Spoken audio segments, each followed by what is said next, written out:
Alright, this is the first on-field testing of the box mag on the MG100. Pretty much we changed out the internals for that of an original rotor. Kept though the spring mechanism from the original box mag because of the need of a stiffer spring for the ball stack. Unfortunately, you're still probably going to have to use stiff shelled paint, just like with the dam. It's truly just running off spring pressure. As we're going to turn this on right now. Give it a little shake. Let's see if it's raining paint. Give me a sec. Let's clean this up and I'll get it put on. We'll see her shooting. Okay, here we are again with the box mag. Right now she's turned off. We're going to turn her on. Give her a little shake. She got her paint in. We're going to go ahead and shoot.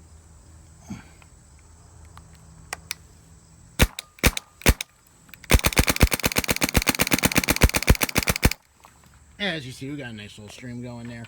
Not the fastest trigger, but it worked. Of course, I'm sitting here running this with a 13 cubic inch. You're going to want to run something bigger. That's only going to give you half of that box mag's capacity. I hope you guys find this video informative. Thanks for watching.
You know this is sad.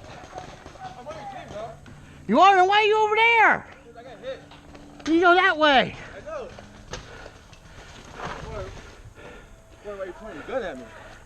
Well, you're on that side of the line.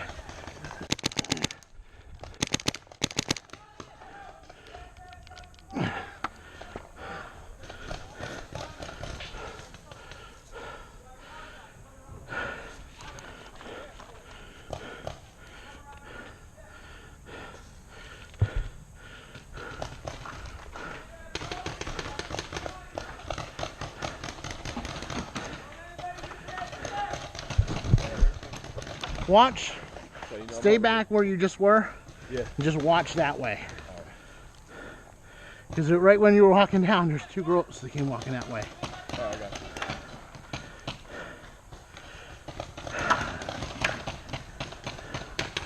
Oh, dude, you can't cross that line. Hold on. Whoa, whoa, whoa, whoa, whoa. You can't cross that line. Right there. Go stand over there.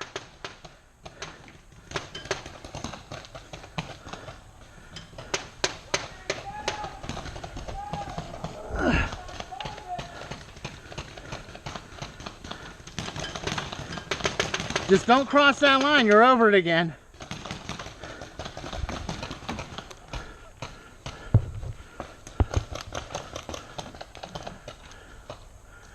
Just hang it back. None of them have a shot on you. You're cool.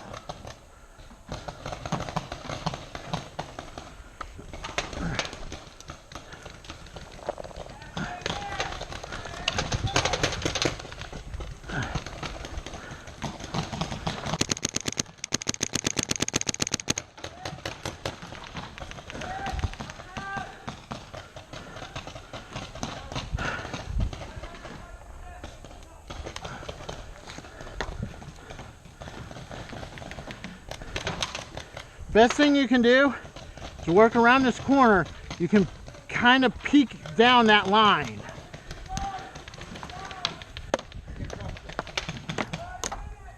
Okay, other side of the field's looking at me finally.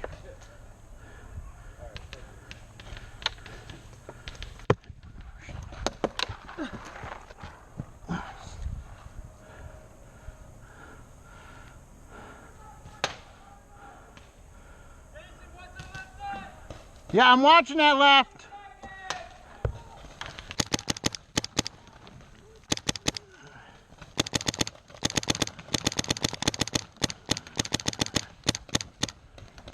Oh, shit.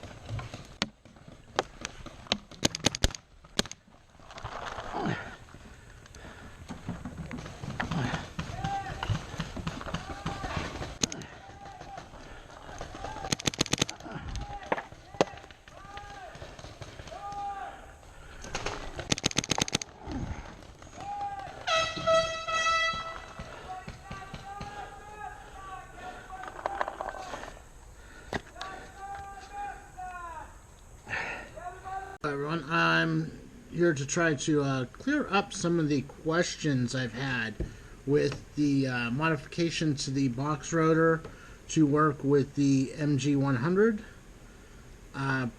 What I did was pretty simple, and I'm just going to go through some of it right now.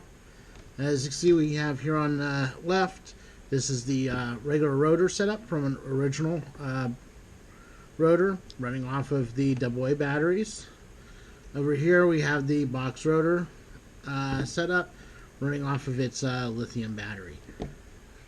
Tension wise, I do have the screw in a bit. It's about 1.5 to 2 turns in, so that there is quite a bit of tension on the spring in here in comparison to this one. We'll show you that in a moment. I was told that from a die tech that this is actually needed in the dam, mainly to keep the balls feeding properly. Otherwise you get a bit of lag in it and you chop paint. Let's go ahead and open her up. As you can see here in the original rotor, very simple design, very simple board. In the box rotor one, we have our antenna unit for the Bluetooth or battery that's going to keep that information in for Bluetooth binding.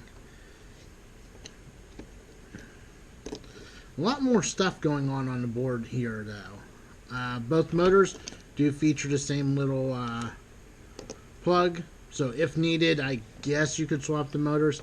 I ran mine literally with just this. Just to show you real quick,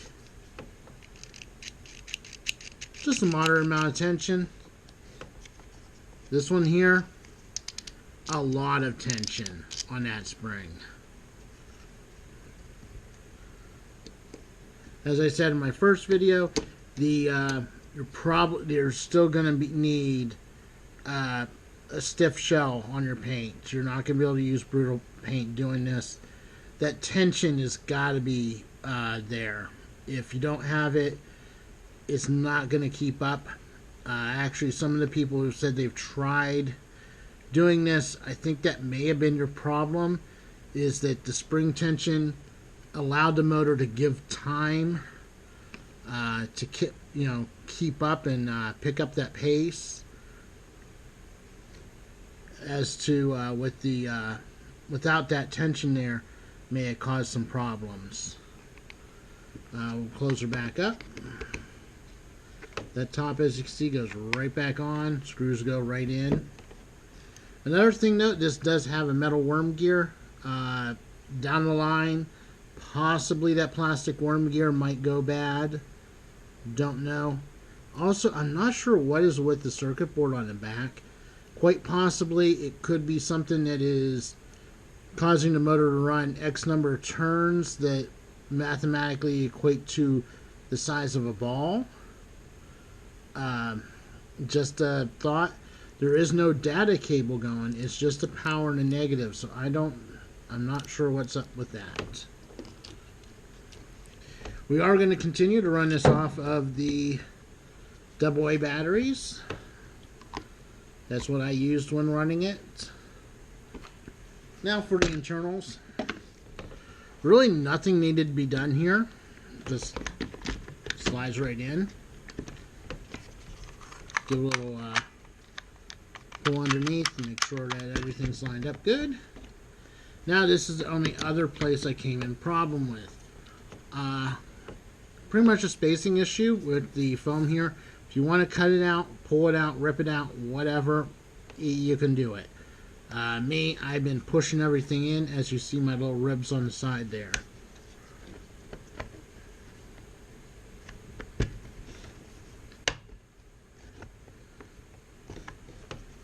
Go ahead, push that together. Does give me trouble getting it together, of course, because of that foam piece being in there. There we go. And now we will slide this in, but first I do want to show how much room I cleared out. We'll go in there with this blue microfiber to really can see how much of a hole has actually been made. Also, you can tell because of the black underneath the gray here, where it was I actually cut. It pretty much is everything underneath here. It's not that much of a hole. If I was to run back and put this on my dam, it wouldn't bother me. Maybe you, maybe not. As for sliding this in, right in. Runs fine.